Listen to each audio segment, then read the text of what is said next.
আপনি কি আসলেই সুখী? মানুষ যতই সফল হোক, যত অর্থ উপার্জন করুক, যত বড় পদেই আসীন হোক না কেন, তারপরও অনেক সময় তার ভেতরে এক অদৃশ্য অশান্তি বাসা বাঁধে। আশ্চর্যের বিষয় হল, সেই অশান্তির কারণ বাইরের কিছু নয়, বরং আমাদের নিজেদের মনেই লুকিয়ে থাকে। আর সেটি হল নিজেকে অন্যের সঙ্গে তুলনা করার প্রবণতা। একজন মানুষ হয়তো অর্থের দিক থেকে সচ্ছল, তার বিলাসবহুল গাড়ি আছে, দামি পোশাক পরে, উচ্চমানের রেস্তোরাঁয় খায়, কিন্তু যখনই সে দেখে তার এক সহপাঠী বা পুরনো বন্ধু সমাজে বেশি সম্মান পাচ্ছে, তখনই তার ভেতরে প্রশ্ন জাগে, আমার তো অনেক কিছু আছে, তবুও সবাই ওকে এত মর্যাদা দেয় কেন? এই প্রশ্নটাই হয়ে ওঠে অস্থিরতার শুরু। তখন নিজের সব অর্জনকেই তাকে তুচ্ছ মনে হতে থাকে। আবার এমন মানুষও আছে যিনি অর্থ এবং মর্যাদা দুই অর্জন করেছেন, কিন্তু জীবনে একাকিত্বে ভুগছেন। হয়তো তার পরিবার নেই, আপনজনদের সঙ্গ নেই, একা একা দিন কাটান।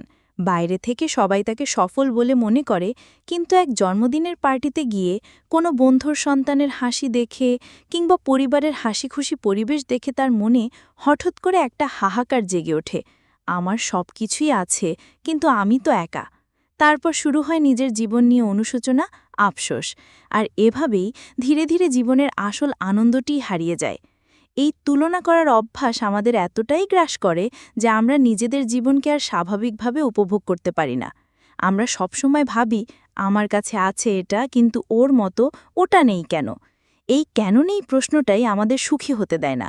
আমরা নিজের ভেতরের ভালো দিকগুলো উপেক্ষা করে শুধু যা নেই তার পেছনে দৌড়াতে থাকি, আর তাতেই মন বিষণ্ণ হয়ে পড়ে। আসলে সত্যিকারের শান্তি তখনই আসে যখন আমরা নিজেকে অন্যের সঙ্গে নয়, নিজের সঙ্গে তুলনা করতে শিখি। আজ আমি যে জায়গায় আছি, গত বছর কি এই অবস্থানে ছিলাম? আমি কি আগের চেয়ে একটু ভালো মানুষ হয়েছি? একটু বেশি ধৈর্য ধরতে শিখেছি? যদি উত্তর হয় হ্যাঁ, তাহলে সেটিই প্রকৃত উন্নতি, সেটিই শান্তির পথ। জীবনের প্রত্যেকটা মানুষের গল্প আলাদা। কেউ জন্মসূত্রে কিছু পায়, কেউ কঠোর পরিশ্রমে অর্জন করে, কেউ হয়তো ভালোবাসা পায় খুব সহজে, কেউ আবার বছরের পর বছর একাকিত্ব বয়ে নিয়ে বেড়ায়। তাই এক জীবনের সঙ্গে আরেক জীবনের তুলনা করার অর্থই নেই, কারণ পেছনের গল্পটা আমরা কখনোই পুরোপুরি জানি না। শান্তির জন্য চাই আত্মগ্রহণ, নিজেকে ভালোবাসা, নিজের অর্জনকে শ্রদ্ধা করা।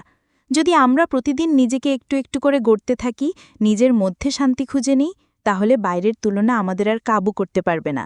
নিজের জীবনকে নিজের মতো করে গড়ে তুলুন। তুলনা নয়, তৃপ্তিই হোক জীবনের পথচলার সঙ্গী। তুলনা নয়, তৃপ্তি হোক জীবনের সঙ্গী। বাইরের চাকচিক্যের পেছনে ছুটে নয়, নিজের ভিতর শান্তি খুঁজে নাও। নিজেকে ভালোবাসো, নিজের পথেই এগিয়ে চলো।